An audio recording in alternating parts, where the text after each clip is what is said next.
Durante la Segunda Guerra Mundial, los herederos de los altos mandos nazis crecieron en un entorno aislado, donde la realidad del conflicto y sus consecuencias quedaba lejos de su percepción cotidiana. Brigitte Höss, hija de Rudolf Höss, comandante de Auschwitz, recordaba su infancia en aquel lugar como un tiempo idílico.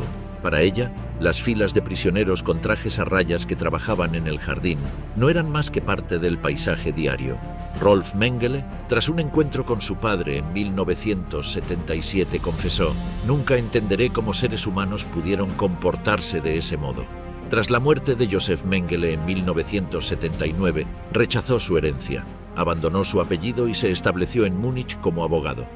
Niklas Frank, hijo de Hans Frank, el gobernador general de la Polonia ocupada, nunca ocultó su desprecio hacia su padre. En su libro Mi padre, un ajuste de cuentas, calificó a Hans como un criminal sin arrepentimiento, responsable de la muerte de millones. ¿Qué sucedió realmente con los herederos de los altos jerarcas nacionalsocialistas? Hans Frank y Niklas: heredar el horror, romper el silencio. No resulta sorprendente que muchos hijos e hijas de los líderes nazis justificaran las acciones de sus padres. Criados en entornos protegidos y llenos de privilegios, disfrutaron de una infancia idílica en la Alemania nazi, donde eran tratados con cariño y respeto. Tenían acceso a los mejores juguetes y una vida de comodidades, ajenos a las atrocidades que sus padres cometían. Para ellos, los mismos padres que les contaban cuentos antes de dormir o los llevaban a pasear no podían ser los responsables de la muerte de millones de personas, a pesar de la abrumadora evidencia. En ese contexto, alzar la voz en contra del nazismo y condenar el propio legado familiar exigía un coraje extraordinario. Niklas Frank fue uno de los pocos que lo hizo. Hijo menor de Hans Frank y Brigitte Herbst, nació el 9 de marzo de 1939 en Múnich. Con tan solo 8 meses, su padre fue designado gobernador general de la Polonia ocupada, donde implementó políticas de esclavización de ciudadanos polacos y la exterminación sistemática de judíos. Niklas pasó su infancia en Cracovia, desconociendo entonces la magnitud de las decisiones que definirían el oscuro legado de su familia. Obsesionado durante años con la ejecución de su padre, ahorcado el 16 de octubre de 1946, tras ser condenado por crímenes de guerra y crímenes contra la humanidad en los juicios de Nuremberg, Niklas Frank dedicó su vida a reconstruir el oscuro legado familiar. A diferencia de sus 4 hermanos, él fue el único que buscó respuestas a los recuerdos de infancia y a las conversaciones que alcanzaba a oír. Con el tiempo, su rechazo hacia el entorno en el que creció se volvió absoluto. Odiaba a ese hombre que, incluso muerto, seguía controlándome como una marioneta. Desde niño supe que pertenecía a una familia de criminales. Las declaraciones de Niklas Frank en su libro Mi padre, un ajuste de cuentas, generaron una tormenta de reacciones, especialmente dentro de su familia. Su hermano Michael respondió con furia en una carta publicada en el semanario Stern, mientras que sus otros hermanos negaron el pasado familiar. Solo Niklas y Norman asumieron la responsabilidad histórica de su legado. Sigrid, la mayor, emigró a Sudáfrica en 1966, donde defendió el apartheid. Brigitte se quitó la vida en 1981 y Michael murió a los 53 años, marcado por problemas de salud y tormentos personales. Una familia fracturada por la culpa, el silencio y el peso de un apellido imposible de redimir. Con los años, la vergüenza inicial de Niklas hacia su padre se convirtió en un odio profundo, alimentado por décadas de investigación sobre la vida de Hans Frank, el carnicero de Polonia. Convertido en un periodista respetado, Niklas no solo expuso en documentales los horrores del nazismo, sino que también afirmó que su padre merecía ser ejecutado, sintiendo alivio por su muerte.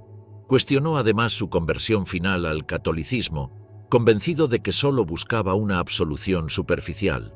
Aunque despreciaba a Hans Frank, reconoció haber heredado de él elocuencia, astucia y un sentido del humor mordaz.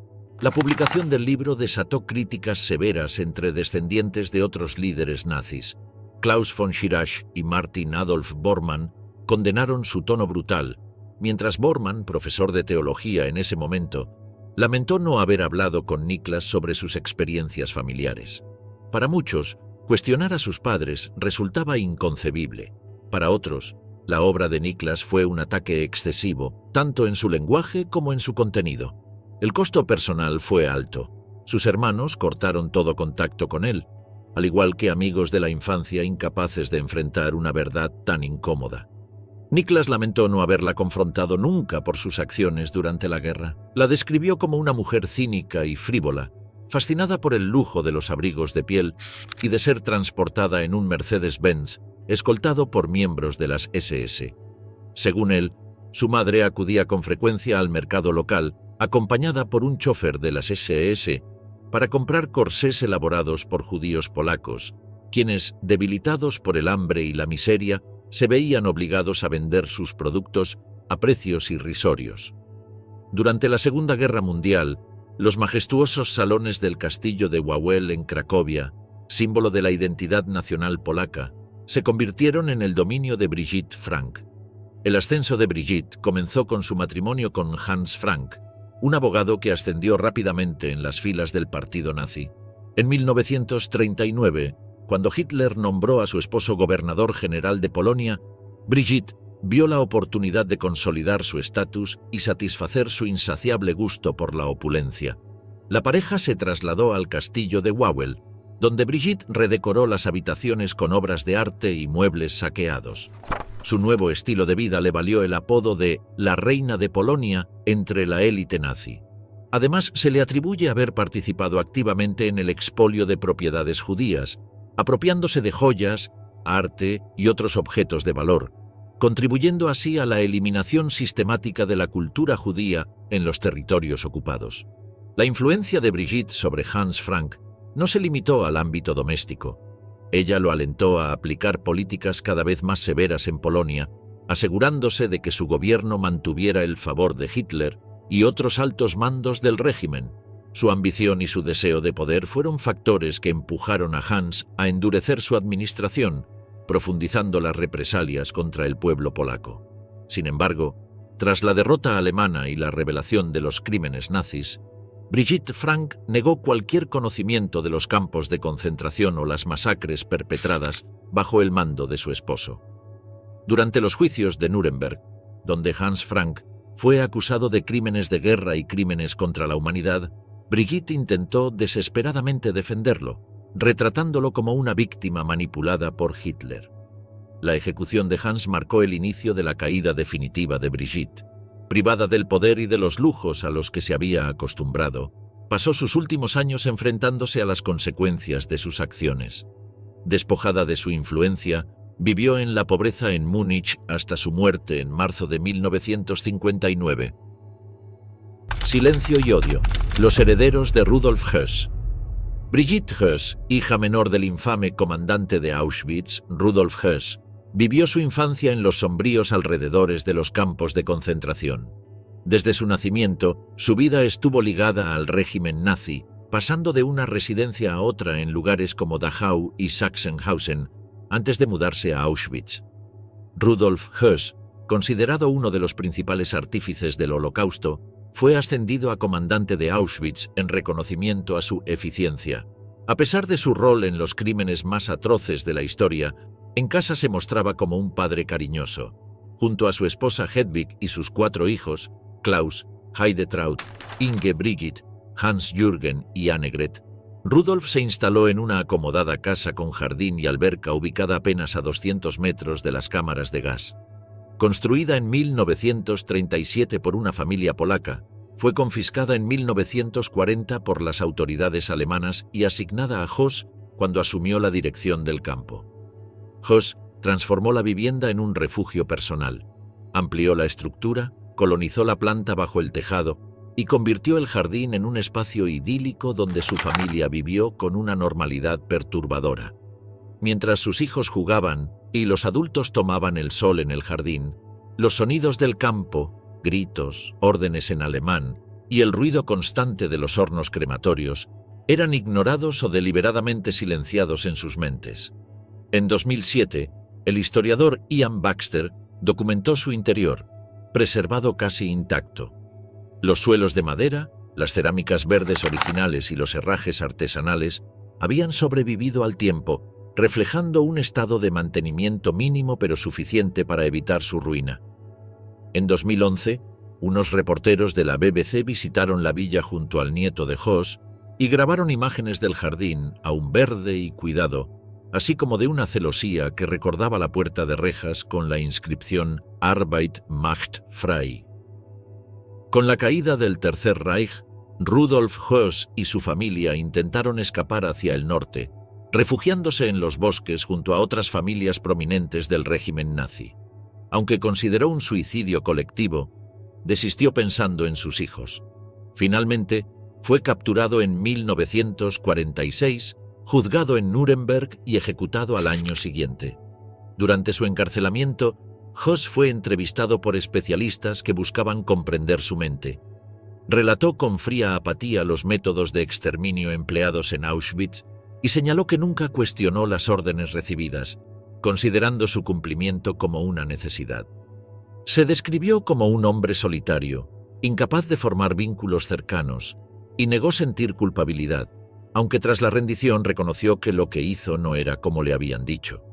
El psicólogo Gustav Gilbert lo calificó como intelectualmente normal, pero profundamente insensible, con una apatía que rozaba la psicopatía. Primo Levi lo describió como un hombre vacío, cuya obediencia ciega le ofrecía consuelo frente a sus dudas. En sus memorias, Höss reafirmó su lealtad al nacionalsocialismo y se declaró incomprendido, insistiendo en que, a pesar de todo, tenía un corazón. Tras la muerte de Rudolf, la familia Höss optó por dejar el pasado atrás y evitar mencionar los acontecimientos que los marcaron, con la intención de comenzar de nuevo. No obstante, enfrentaron enormes dificultades en su camino. La escasez de alimentos, la necesidad de sustraer carbón para combatir el frío y la falta de calzado eran parte de su cruda realidad. Desde entonces, Hedwig, Klaus, Heidetraud, Inge Brigitte, Hans Jürgen y Annegret jamás volvieron a ser las mismas personas. Al final de la guerra, cada miembro de la familia Höss tomó caminos diferentes. Hedwig decidió reconstruir su vida en Alemania, donde contrajo matrimonio nuevamente. Más tarde emigró a Estados Unidos junto a su nuevo esposo. Aunque existen pocos registros sobre su vida, se sabe que vivió en paz en Washington hasta su muerte, cuya fecha exacta y edad, se debate si tenía 81 o 90 años, sigue siendo incierta. Por otro lado, el primogénito, Klaus, asumió la responsabilidad de mantener a su familia durante tiempos difíciles antes de mudarse con su esposa alemana, conocida como Lilo, a Australia. Ambos se establecieron en Sydney, donde criaron a su hija, Christine. Sin embargo, su matrimonio terminó en divorcio. Klaus falleció en los años 80, víctima de cirrosis hepática derivada de un consumo excesivo de alcohol. Para Brigitte, la muerte de su padre marcó el inicio de una vida de pobreza y secreto. En 1950, buscando dejar atrás el peso de su apellido, Brigitte emigró a España. Gracias a su belleza y elegancia, consiguió trabajo como modelo en la prestigiosa Casa Balenciaga en Madrid. Durante esos años, nunca habló de su origen. En 1961, se casó con un ingeniero irlandés estadounidense y juntos formaron una familia. A lo largo de su matrimonio, vivieron en países tan diversos como Liberia, Grecia, Irán y Vietnam, siguiendo la carrera de su esposo. Finalmente, se establecieron en Washington, D.C. Fue en ese momento cuando las memorias de Rudolf Höss salieron a la luz, revelando detalles espeluznantes sobre su papel en el Holocausto. Aunque este hecho podría haberla perseguido, Brigitte compartió su historia con su esposo, quien mostró empatía, considerándola una víctima de las circunstancias. Su vida cambió de lujo y privilegio a extrema pobreza de un día para otro, pero logró reconstruir su identidad lejos de las sombras del pasado. Durante décadas, Brigitte guardó su historia en silencio. En los Estados Unidos, trabajó en boutiques de alta gama, incluida Saks Jandel, ganándose la confianza de sus empleadores, quienes desconocían su parentesco con el comandante de Auschwitz. En una ocasión, confesó su secreto tras una noche de copas, pero fue recibida con comprensión tanto por su jefa, una mujer judía que había huido de Alemania, como por sus colegas. En 2013, con 80 años y enfrentando un cáncer terminal, Brigitte aceptó dar una única entrevista al periodista Thomas Harding. Este buscaba información sobre su tío abuelo, Hans Alexander, quien capturó a Rudolf Höss tras la guerra. En la entrevista, Brigitte relató su infancia, los días en que los soldados irrumpieron en su hogar y su lucha por mantener su anonimato. Temía represalias y siempre había evitado incomodar a sus hijos y nietos con la carga de su historia. Brigitte, como muchos descendientes de nazis, vivió en la encrucijada entre el amor por su padre y la condena de sus acciones. Aunque conservaba una fotografía de sus padres en su boda, describiéndola como un recuerdo de tiempos más simples, no dejó de cuestionar las cifras y detalles del Holocausto. Sin embargo, aceptó la realidad de las atrocidades y reconoció que su padre había cumplido un rol central en la maquinaria del exterminio. El legado de las sombras, las fortunas que sobrevivieron al Tercer Reich. El dominio nazi se extendió durante 12 años, desde que Adolf Hitler asumió como canciller en 1933 hasta su derrota al finalizar la Segunda Guerra Mundial. Aunque varios de sus líderes principales fueron procesados y algunos ejecutados en los juicios de Nuremberg, numerosas fortunas alemanas que prosperaron al aliarse con el régimen lograron mantenerse intactas, hasta el punto de que algunas de estas familias siguen siendo de las más ricas del país. BMW, Volkswagen, Bayer, Porsche, Hugo Boss. Estas reconocidas empresas comparten un oscuro vínculo histórico con el régimen nazi. Varias de ellas, respaldadas por las SS, establecieron campos de concentración cercanos a sus instalaciones durante la Segunda Guerra Mundial. Sin embargo, el destino de las riquezas acumuladas por estas familias tras la caída del Tercer Reich sigue siendo un tema menos explorado. La conexión entre estas familias y el régimen nazi tiene su origen en una reunión confidencial celebrada en Berlín en febrero de 1933. Adolf Hitler, recién designado como canciller, convocó a una veintena de importantes empresarios para asegurar su respaldo financiero en la campaña del Partido Nacional Socialista. Aunque algunos, como Quandt, lo consideraban un líder poco impresionante, según consta en sus escritos, decidieron apoyarlo. Años después, la mayoría alegarían que fueron forzados a sumarse a la causa nazi debido al clima irrespirable del Tercer Reich. Durante esta época, muchos empresarios se beneficiaron del proceso conocido como arianización, que consistía en la adquisición forzada de bienes y empresas judías a precios irrisorios. August von Fink se apoderó de los bancos austríacos Rothschild y Dreyfus, entre otros ejemplos. Sin embargo, lo que los marcó como criminales de guerra fue el uso de mano de obra esclava. Millones de deportados fueron obligados a trabajar en condiciones inhumanas.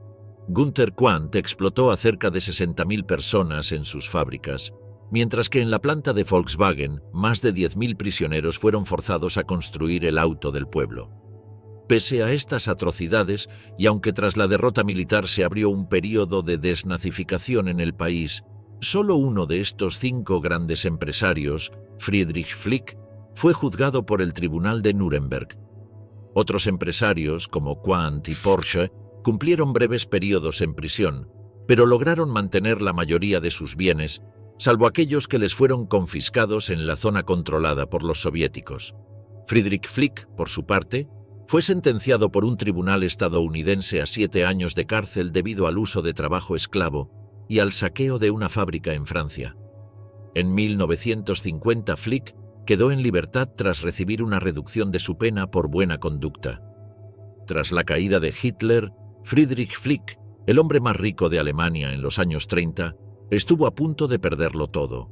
Sin embargo, no solo logró conservar sus propiedades, sino que para 1960 ya había recuperado su lugar como el más acaudalado del país, gracias a su control mayoritario de Daimler-Benz, fabricante de Mercedes. Cuando murió en 1972, seguía siendo una de las figuras más ricas del mundo, codeándose con nombres como Jean-Paul Gaultier o el rey de Arabia Saudí. Al igual que Flick, otras figuras como Herbert Quandt y Ferry Porsche lograron reestructurar sus negocios y consolidar sus legados. Fortunas ocultas. El legado nazi de los Quandt. En la primavera de 1945, Harald Quandt, un joven oficial de la Luftwaffe alemana de 23 años, estaba cautivo de las fuerzas aliadas en Bengasi, una ciudad portuaria en Libia. Allí recibió una carta de despedida escrita por su madre, Magda Goebbels. En el mensaje manuscrito se confirmaban las desgarradoras noticias que Harald había escuchado semanas antes. Su madre se había quitado la vida junto a su esposo el 1 de mayo, tras administrar cápsulas de cianuro a sus 6 hijos en el refugio subterráneo de Adolf Hitler en Berlín. Querido hijo, hace ya 6 días que papá, tus 6 hermanos pequeños y yo nos encontramos en el Führerbunker para dar a nuestras vidas nacionalsocialistas el único fin digno posible, escribió. Harald, querido hijo, quiero transmitirte lo que aprendí en la vida. Sé leal, leal a ti mismo, leal a la gente y leal a tu país. En 1918 falleció la primera esposa de Günther Quandt, dejándolo viudo con 2 hijos pequeños, Helmut y Herbert. En 1921 contrajo matrimonio con Magda Ritschl, con quien tuvo un único hijo, Harald, nacido al año siguiente. En 1927, Helmut murió debido a complicaciones derivadas de una apendicitis.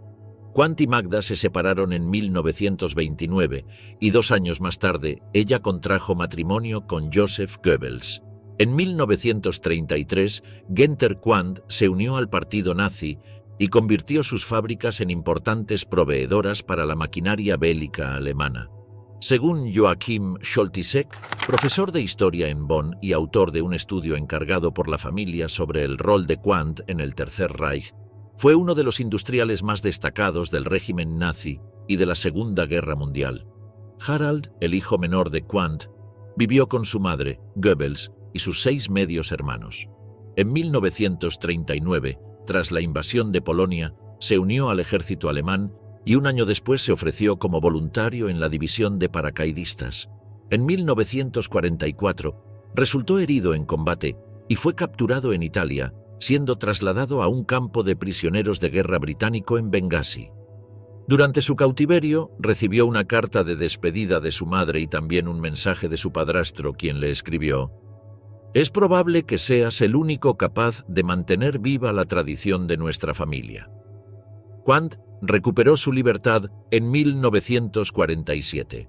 7 años después, junto a su medio hermano Herbert, pues Harald era el único hijo sobreviviente del primer matrimonio de Magda Goebbels, heredó el vasto imperio industrial que había creado su padre, Günther Quandt.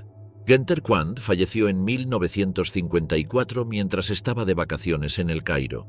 Su imperio empresarial fue heredado por sus 2 hijos sobrevivientes, Harald y Herbert. Entre los activos más valiosos que recibieron destacaba una participación del 14% en Daimler, de la cual poseían 4/5 partes, según la biografía. Ricardo Eichmann, del pasado enterrado a la justicia global.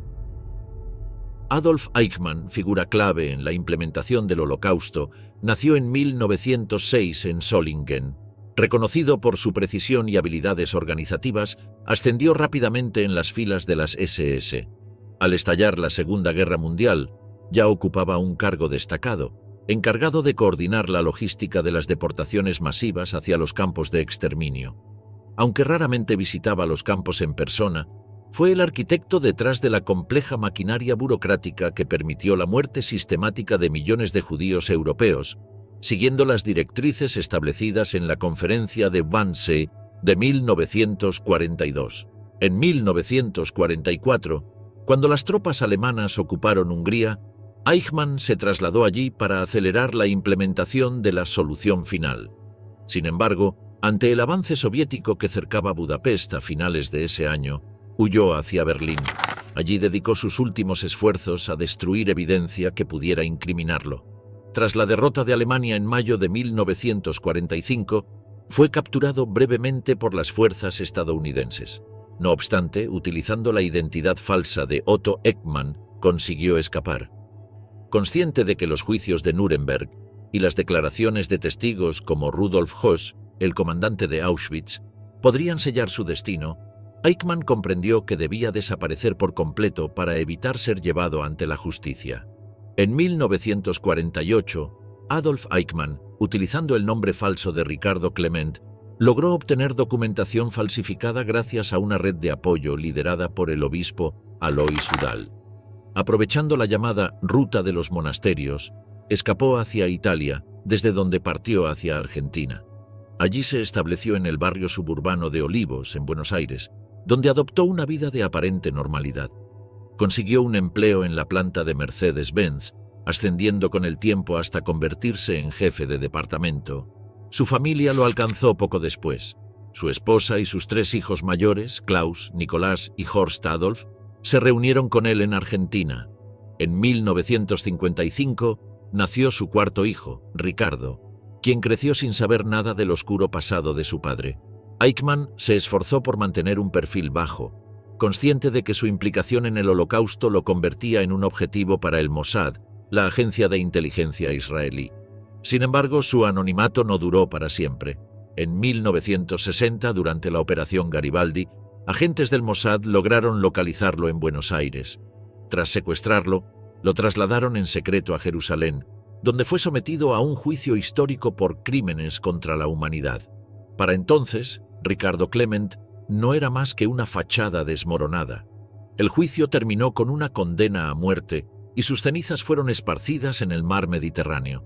El pequeño Ricardo, de tan solo 5 años en ese momento, no entendió la ausencia de su padre ni recibió explicación alguna sobre su destino. Años más tarde, al descubrir la verdad, tuvo que enfrentar el peso de un legado lleno de horror. Creció luchando con la realidad de que su padre había sido una figura clave en uno de los crímenes más atroces de la historia, buscando reconciliar su propia identidad con un pasado imposible de borrar. A medida que investigaba, Ricardo Eichmann desarrolló un fuerte rechazo hacia el legado de su padre y la ideología nazi. Optó por un camino muy distinto, dedicándose a la academia. En la década de 1970, estudió prehistoria, arqueología clásica y egiptología en la Universidad de Heidelberg, especializándose en esta última disciplina. Participó en importantes excavaciones en Egipto, un país no muy alejado del lugar donde su padre había sido ejecutado. Desde 1996 hasta 2020, fue director del Departamento de Oriente del Instituto Arqueológico Alemán en Berlín, consolidándose como un académico respetado en su campo. En 1995, Ricardo accedió a una entrevista con Zvi Aharoni, el agente del Mossad que capturó a su padre. Aunque los detalles de su conversación nunca se revelaron, Ricardo admitió posteriormente que aquella experiencia fue profundamente reveladora. Con pocas declaraciones públicas a lo largo de los años, Ricardo Eichmann ha rechazado rotundamente las creencias de su padre y ha preferido que su vida sea definida por su trabajo académico, no por el legado que dejó Adolf Eichmann. La historia de los Eichmann en Argentina no terminó con Ricardo. Adolf Horst, el segundo hijo, tuvo una relación con Carmen Beatriz Bretín Lindemann, una joven misionera conocida como La Gringa. Juntos vivieron en Buenos Aires y tuvieron una hija, Verónica Eichmann, quien actualmente reside en Misiones. Carmen Lindemann, empresaria textil y figura local, reivindicó en entrevistas la visión alemana del Holocausto y se refirió a Adolf Eichmann como el abuelo, negando las cifras del genocidio judío y defendiendo posturas negacionistas. La figura de Adolf Eichmann dejó una marca imborrable en la historia mundial y en la vida de sus descendientes. Mientras Klaus y Horst Adolf perpetuaron el legado ideológico de su padre, Ricardo rompió con ese pasado. Ricardo Eichmann nunca compartió su angustia con sus hermanos y mantuvo comunicación únicamente con uno de ellos. Cuando le preguntaron sobre lo que sus hermanos pensaban de él al hablar abiertamente del pasado familiar, respondió: «Si usted quiere saber lo que piensan, es mejor que vaya y se lo pregunte a ellos». Su distanciamiento resultaba evidente y al observar una fotografía de su hermano mayor, Horst, vistiendo un uniforme de las SS en su juventud, las razones quedaron más claras. Durante su adolescencia, Ricardo envidiaba a otros niños cuyos padres habían muerto en accidentes o por enfermedad. Para él, al menos esos niños sabían la verdad sobre sus familias. A los 13 o 14 años, recordó el momento en que abrió una revista y se encontró con una imagen impactante: la soga que colgó a su padre tras el juicio en Israel. Fue en ese instante cuando tomó plena conciencia de quién había sido realmente Adolf Eichmann y del peso que llevaría por el resto de su vida. Rolf Mengele, el peso de un nombre. En junio de 1985, el jefe de la policía forense de Brasil, Romão Tuma, confirmó un descubrimiento impactante. Los restos humanos hallados en una playa en 1979 pertenecían a Josef Mengele, el infame Ángel de la Muerte. Este médico nazi, responsable de atroces crímenes en Auschwitz, había logrado evadir la justicia durante décadas, refugiándose en Sudamérica en un intento de borrar su oscuro pasado. Mengele, quien fungió como médico jefe en el campo de exterminio, se obsesionó con la idea de la higiene racial, un concepto que usaba para justificar sus sádicos experimentos. Creía que su trabajo ayudaría a demostrar la supuesta superioridad de la raza aria. Los gemelos, en particular, se convirtieron en sus principales sujetos de estudio, a quienes trataba con la indiferencia que se tendría hacia ratas de laboratorio. Sus experimentos incluyeron cirugías sin anestesia, amputaciones de miembros sanos, inyecciones de enfermedades mortales y la infección deliberada de heridas. Todo ello con el fin de estudiar la respuesta de los cuerpos humanos inferiores al dolor y al sufrimiento extremo. Josef Mengele logró escapar de Auschwitz solo 10 días antes de su liberación por el Ejército Rojo. Comenzó una desesperada huida hacia el oeste y, aunque fue capturado poco después, su identidad permaneció oculta. Presentándose bajo el nombre falso de Josef Memling y sin el característico tatuaje de grupo sanguíneo de las SS, logró pasar desapercibido. Fue liberado como un simple médico y retomó su camino hacia la clandestinidad. Inicialmente, Mengele se unió a una unidad alemana que avanzaba hacia Baviera, en la zona bajo control estadounidense. Fue capturado nuevamente y enviado al campo de prisioneros de Schauenstein, cerca de Nuremberg, donde se reencontró con el Dr. Keiler, un antiguo colega. Tras su liberación, viajó de regreso a Auschwitz para recuperar sus notas de campo, documentos que consideraba vitales para su legado pseudocientífico. Desde allí cruzó la frontera hacia Italia y llegó a Génova en 1949. Allí, bajo el nombre de Helmut Gregor, obtuvo un pasaporte emitido por la Cruz Roja y zarpó hacia Argentina. En julio de 1949, Mengele llegó a Buenos Aires y se instaló en el suburbio de Vicente López. Inició una vida aparentemente normal, trabajando como carpintero y más tarde como vendedor de equipos agrícolas. Inicialmente confiado en que la atención mundial hacia los crímenes nazis había disminuido, vivió bajo su verdadero nombre durante un tiempo. Sin embargo, en 1958 fue interrogado por las autoridades argentinas bajo sospecha de practicar medicina sin licencia tras la muerte de una joven en un aborto. Aunque no se presentaron cargos, el incidente lo alertó sobre el peligro de ser descubierto. En busca de mayor seguridad, Mengele se trasladó a Paraguay en 1959, donde obtuvo la ciudadanía bajo el nombre de José Mengele. Más tarde se asentó en Brasil, pero antes realizó un viaje significativo a Europa. Con un pasaporte emitido por las autoridades argentinas, viajó a Suiza para encontrarse con su hijo, Rolf, quien no sabía que ese hombre era su verdadero padre. Presentado como el tío Fritz, Mengele compartió unas vacaciones familiares con Rolf, incluyendo una excursión de esquí. El joven disfrutó del tiempo juntos, completamente ajeno a que estaba en compañía de uno de los mayores criminales de guerra de la historia. Rolf no volvió a encontrarse con su padre hasta 21 años después, en 1977. El contacto inicial fue a través del abogado de Josef Mengele, Hans Sedlmayr, quien localizó a Rolf en Alemania. Sedlmayr organizó primero una reunión entre Rolf y su primo Karl-Heinz, quien había convivido con Mengele durante varios años en Argentina. Antes del encuentro, Sedlmayr quiso preparar a Rolf, explicándole que la generación de su padre, marcada por la experiencia directa de la guerra, tenía una perspectiva muy diferente sobre el Tercer Reich en comparación con las nuevas generaciones de alemanes, quienes solo lo conocían a través de los libros de historia. Además, Sedlmayr tenía un motivo práctico. Necesitaba que Rolf le enviara dinero a su cliente, algo que consideraban esencial para mantenerlo a salvo. Los Sedlmayr, siempre leales a Josef Mengele, actuaban como sus principales defensores. Siguiendo las instrucciones de Sedlmayr y decidido a reencontrarse con su padre, Rolf viajó a Brasil utilizando un pasaporte prestado que obtuvo tras engañar a un amigo durante unas vacaciones.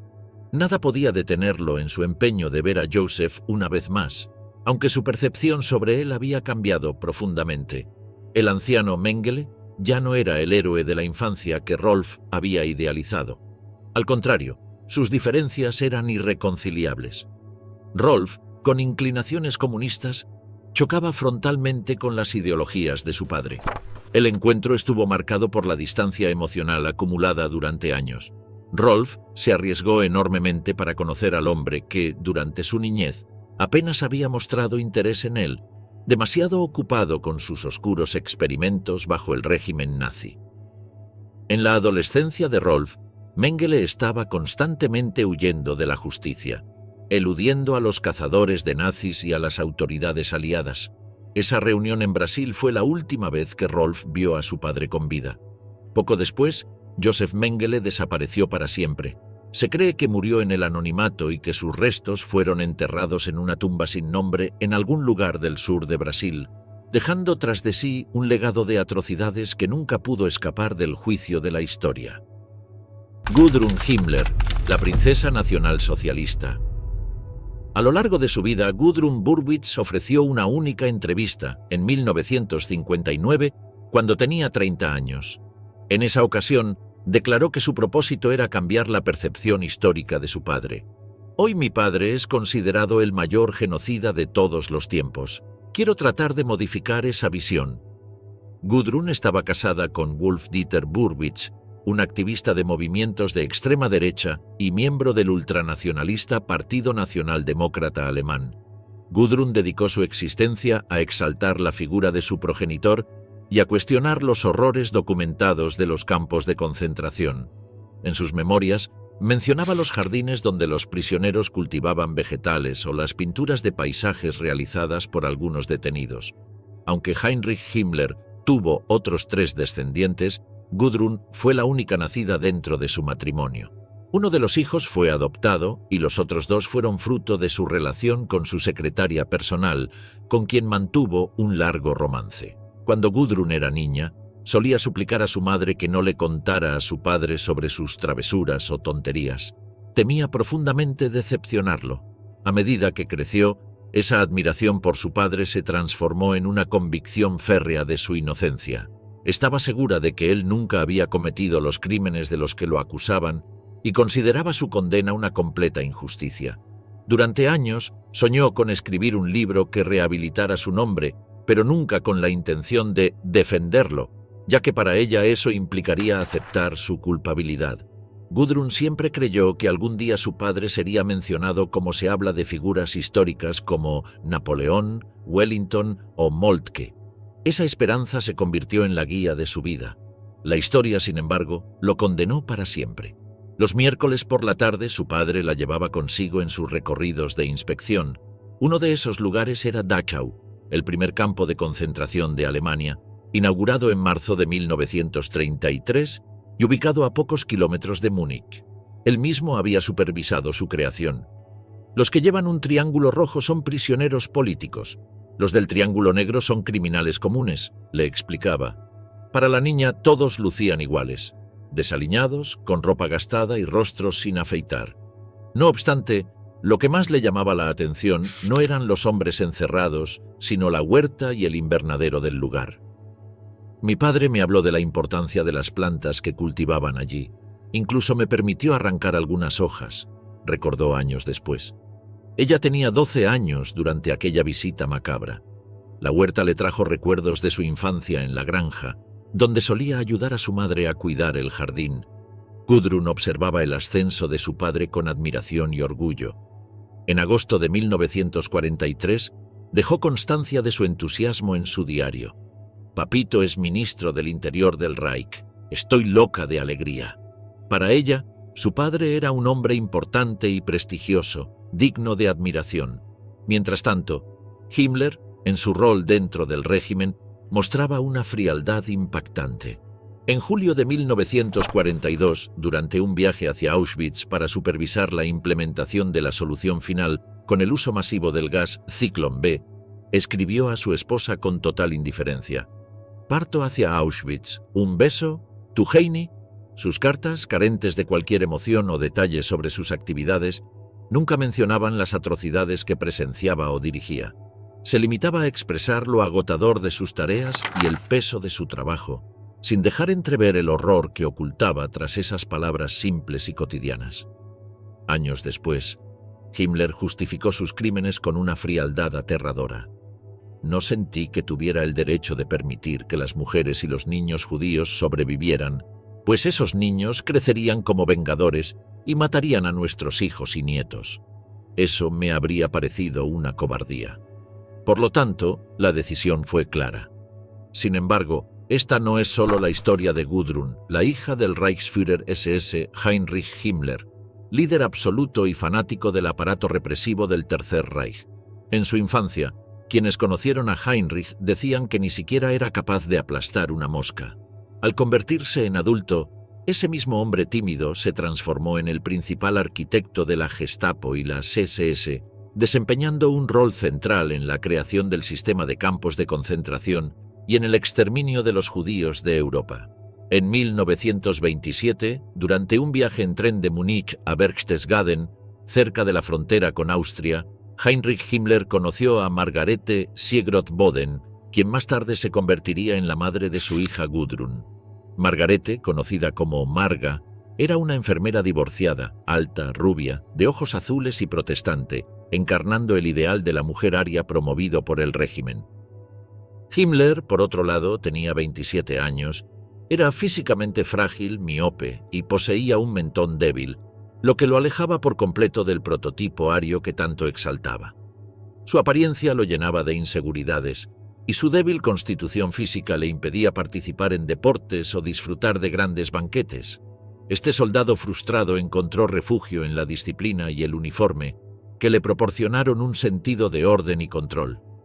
Defensor de la abstinencia sexual, Himmler tuvo pocas relaciones con mujeres en su juventud y experimentó su primera intimidad a los 28 años. Para conquistar a Margarete, Himmler le ofreció libros sobre masonería y teorías de conspiración judía, temas que resonaban con las tensiones de una Alemania devastada por la crisis económica y el antisemitismo latente. Marga, influenciada por estas ideas, no dudó en compartir opiniones discriminatorias. «Un judío siempre sigue siendo un judío», dijo sobre su socio al vender su parte de una clínica tras conocer a Himmler, reflejando el clima de odio que marcaría su relación y el papel de ambos en la historia. Heinrich Himmler, tímido e inseguro, escribió cartas románticas a Margarete, a quien llamaba «Tu Landskenette». Se casaron en 1928, aunque su familia, católica y conservadora, rechazó a Marga por ser protestante, divorciada y socialmente torpe. En 1929 nació Gudrun, su única hija legítima, a quien llamaban Pupi. Al no poder tener más hijos, adoptaron a un niño, pero Marga lo consideraba problemático y lo enviaron a un internado. Tras estudiar agronomía, Himmler invirtió la dote de Marga en un criadero de gallinas que fracasó rápidamente. Margarete, aislada y deprimida, quedó a cargo de la granja mientras Himmler se distanciaba, ocupado con sus tareas en el partido nazi. En 1933, vendieron la granja y se mudaron a Múnich. Allí, Himmler ascendió rápidamente, convirtiéndose en jefe de la policía alemana en 1936 y desarrollando una obsesión por la pureza racial. La familia se trasladó luego a Tegernsee, pero las responsabilidades de Himmler lo mantenían alejado casi todo el tiempo, lo que agravó las tensiones con Marga. Mientras tanto, Gudrun se convirtió en la niña modelo de la familia, adorada por sus padres. Heinrich Himmler comenzó a interesarse más por la sexualidad y su rol en la sociedad, mientras lidiaba con su incapacidad de tener más hijos con Margarete, a quien no culpaba por la situación. Desarrolló la idea de que la monogamia era una creación de la Iglesia católica que debía ser abolida. Según sus argumentos, basados en la prehistoria germánica, un hombre noble podía tomar una segunda esposa si esto garantizaba más hijos. Esta filosofía también influyó en las políticas de las SS, permitiendo a sus oficiales divorciarse o vivir con segundas esposas.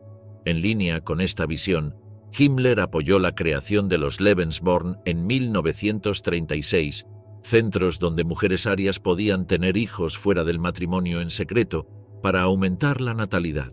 También organizaba encuentros entre adolescentes para fomentar relaciones heterosexuales y evitar la homosexualidad. En un discurso de 1937, propuso que los jóvenes participaran en bailes para despertar sentimientos románticos tempranos. En 1940, Himmler se separó de Margarete, aunque nunca se divorció por respeto hacia la madre de Gudrun, a quien adoraba profundamente. A pesar de sus crecientes responsabilidades políticas, trataba de mantenerse cercano a su hija, a la que llamaba Pupi.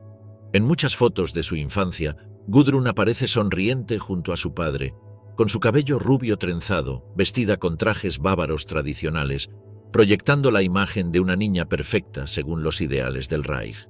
Himmler, a pesar de su brutalidad pública, intentaba ser un padre presente y afectuoso en la vida de su única hija legítima.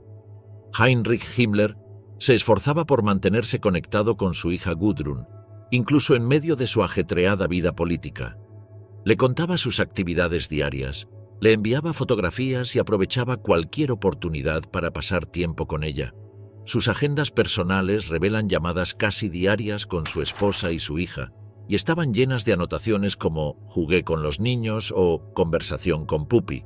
Sin embargo, las malas notas de Gudrun lo irritaban profundamente, ya que para él la obediencia, la limpieza y el rendimiento escolar eran pilares fundamentales en la crianza.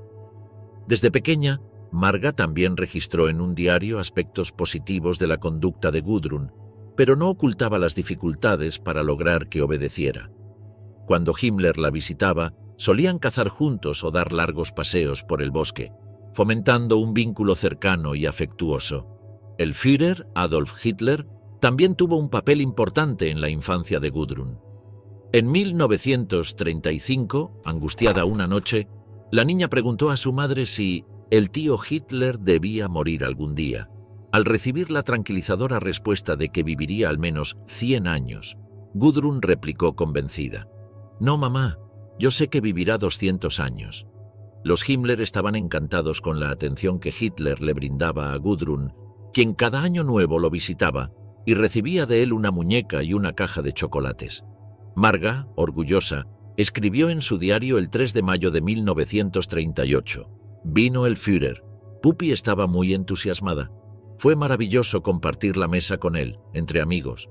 Gudrun, conocida como Pupi, pasó gran parte de la guerra sola, al cuidado de su tía Lydia Boden, mientras su madre trabajaba como enfermera para la Cruz Roja en Berlín. En sus viajes a territorios ocupados como Polonia, Marga no ocultaba sus prejuicios, describiendo a los judíos y polacos en términos despectivos. Por su parte, Gudrun vivía en Gmund, lejos del caos de la guerra, asistiendo a la escuela y esperando ansiosamente las esporádicas visitas de su padre. La niña sufría dolores de estómago y nerviosismo, mientras que sus calificaciones escolares empeoraban. Aunque Himmler quería que su hija comprendiera la situación del conflicto, Gudrun aún no estaba preparada para asimilarlo. Sin embargo, su madre anotó en su diario que la niña captaba más de lo que debería. Durante la guerra, Gudrun vivió en una constante espera, temiendo por la seguridad de su padre y siguiendo con atención el desarrollo de los acontecimientos. En julio de 1944, Gudrun comenzó a comprender que la derrota era inevitable. Al enterarse del desembarco en Normandía y la llegada de los rusos a las fronteras, intentó convencerse a sí misma. Todos creen firmemente en la victoria, especialmente papá, así que como su hija estoy obligada a creer también. Sería impensable perder. Sin embargo, ese mismo mes, Himmler ordenó a los prisioneros de Dachau construir un búnker antiaéreo en el jardín de su casa, señal de que el fin estaba cerca. Gudrun vivía aislada, con pocos compañeros de juego y una madre cada vez más irritable. Las tensiones familiares se intensificaron cuando los primos de Gudrun, hijos de Gebhard Himmler, se mudaron a la casa en Gmund. Margarete apenas toleraba a los demás, lo que complicó aún más las relaciones de Gudrun. Durante toda la guerra, Gudrun vio a su padre entre 15 y 20 veces, siempre en visitas breves de 3 o 4 días. El contacto con él dependía de llamadas telefónicas, cartas llenas de dedicatorias y paquetes con alimentos y regalos, como chocolate, queso o flores, que enviaba incluso cuando los recursos escaseaban. El 5 de marzo de 1945, Gudrun escribió en su diario con un tono de desesperanza: «En Europa ya no tenemos aliados, dependemos de nosotros mismos. Entre nosotros hay tanta traición». Criticó a Göring y Goebbels, mientras lamentaba que su padre, quien siempre permanecía en segundo plano, no recibiera el reconocimiento que merecía. Gudrun vio a Himmler por última vez en noviembre de 1944, durante una breve visita de 2 días en Gmund. Su última llamada con él fue en marzo de 1945 y su última carta llegó en abril. En sus conversaciones hablaban de temas cotidianos o de la salud de Himmler, quien sufría constantes dolores estomacales. En su última despedida, él le dijo que esperaba regresar para Navidad, aunque no podía asegurarlo. En abril de 1945, con las tropas estadounidenses acercándose, Margarete y Gudrun abandonaron Gmund y se dirigieron al sur.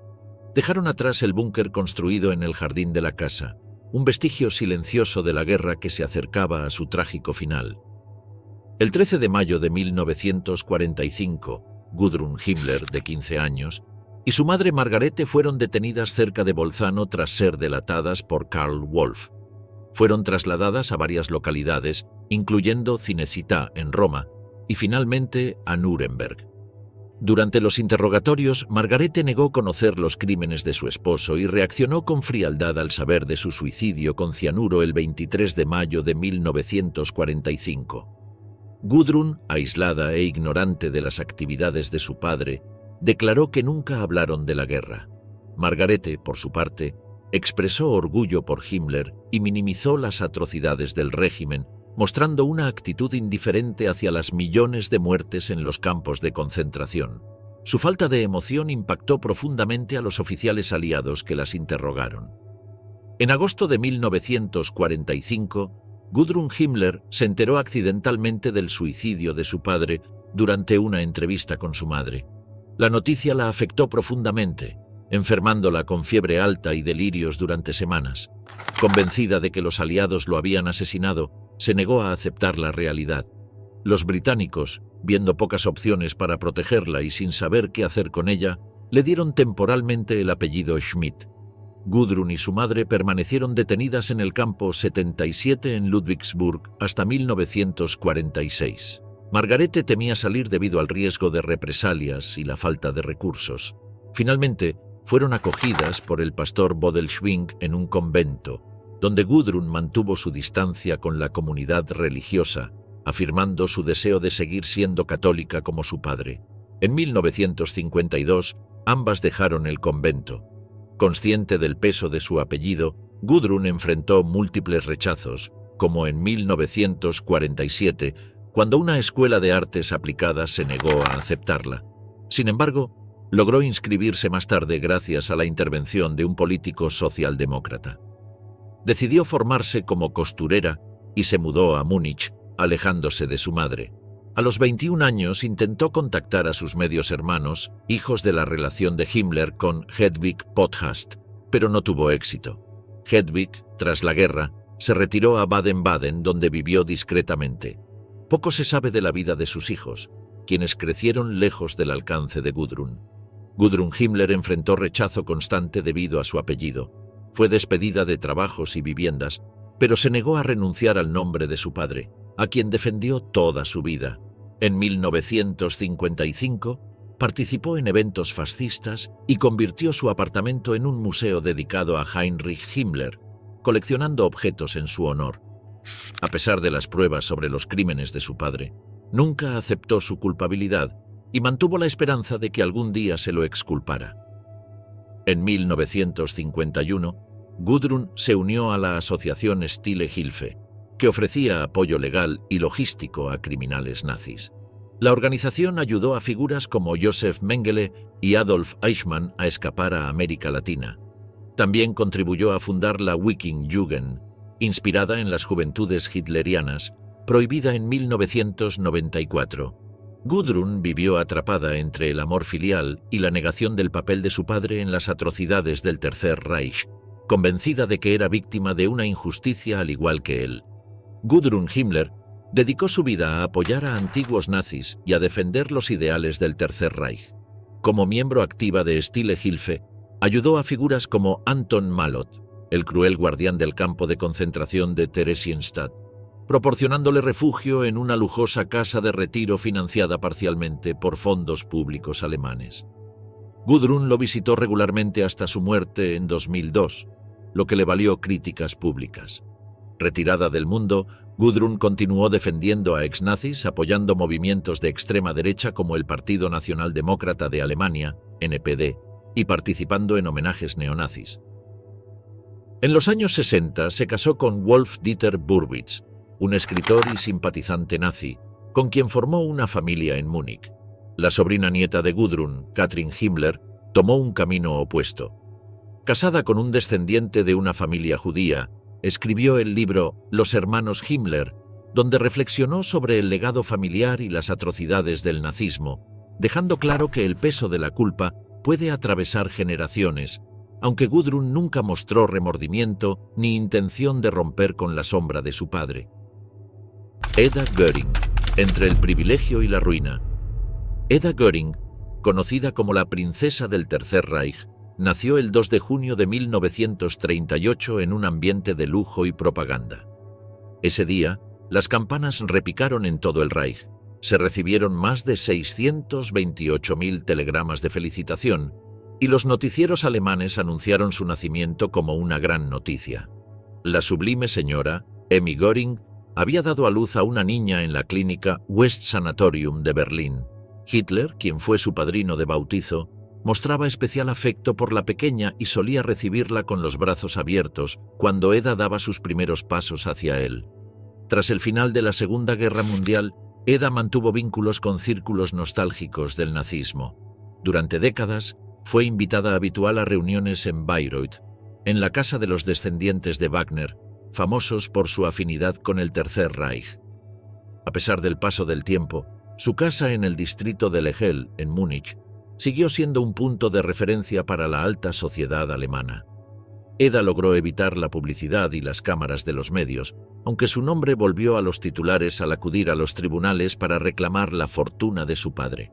Con motivo del 70º aniversario del final de la Segunda Guerra Mundial, Edda presentó una solicitud legal a las autoridades bávaras para exigir una compensación por la herencia de Hermann Göring, que nunca llegó a sus manos debido a la intervención de los tribunales de Nuremberg. En su petición afirmaba: «Se trata de una compensación por la expropiación de mi herencia en 1948, los bienes que habían pertenecido a mi padre que fueron expropiados a título póstumo». Añadió que buscaba una suma modesta que le permitiera vivir dignamente. No era la primera vez que Edda reclamaba parte del legado de su padre. En su bautizo había recibido regalos personales que consideraba de su propiedad, como el cuadro La Virgen con el niño de Lucas Cranach el Viejo, que fue sustraído del Museo Wallraf Richards y obsequiado a su familia por el Ayuntamiento de Colonia. Aunque pleiteó durante años por este cuadro, en 1968 el Tribunal Federal de Alemania dictaminó que su adquisición había sido inmoral. La casita de juegos que le regalaron miles de oficiales de la Luftwaffe, construida en los bosques de Karinhall, y otros objetos de lujo tampoco volvieron a sus manos. La fortuna de Hermann Göring era monumental: cerca de 1.400 cuadros, 250 esculturas, 168 tapices antiguos, 60 alfombras persas y francesas y miles de libros y manuscritos raros. Su colección de arte, organizada con la ayuda de agentes distribuidos por toda Europa, incluía piezas de gran valor, muchas obtenidas mediante saqueos. Uno de sus principales colaboradores fue Hildebrand Gurlitt, padre de Cornelius Gurlitt, quien décadas después sería descubierto con un tesoro de más de 1.400 obras de arte robadas. En 1954, Edda logró recuperar algunas joyas familiares mediante argumentos similares a los que presentó en esta ocasión. Ahora, a pesar de su avanzada edad, sigue conservando su porte aristocrático y acudiendo a los tribunales con elegancia, evocando a la niña que en su infancia se sentaba en las rodillas de Hitler. Sin embargo, el Parlamento bávaro rechazó por unanimidad su última solicitud, siguiendo las recomendaciones del Ministerio de Finanzas Regional. Según el periodista Wolfgang Vittel, las razones detrás de esta nueva reclamación son inciertas. Tal vez sea la nostalgia por el lujo perdido o presiones de quienes podrían heredar de ella. Lo que es evidente es que Eda Göring, a lo largo de su vida, no ha abandonado la lucha por recuperar el legado material y simbólico de su padre, aunque sus intentos siguen siendo infructuosos.